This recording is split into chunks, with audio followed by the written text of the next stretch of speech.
நம்ம என்ன செய்ய போறோம்னா கேரட் அல்வா செய்ய போறோம். அதுக்கு தேவையானது சர்க்கரை, முந்திரி, நெய் எடுத்துக்கலாம்.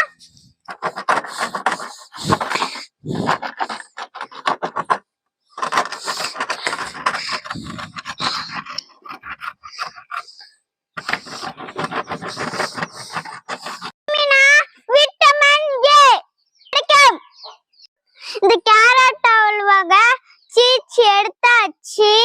சாப்பிட்டீங்கன்னா உடம்புக்கு ஆரோக்கியங்க.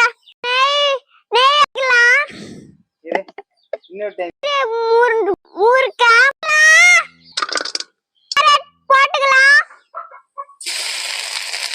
எல்லாமே போட்டுக்கலாம்.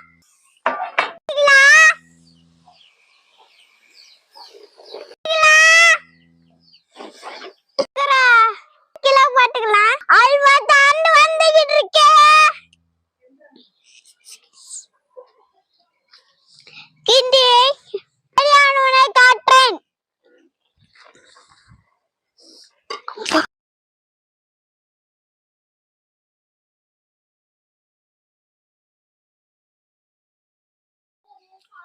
கேரட் அல்வா ரெடி ஆயிடுச்சுங்க. வாங்க கட் பண்ணி வைக்கலாம். பீஸ் வந்து கட் பண்ணி வச்சா சாயந்தரம் ரெடி ஆயிடும்.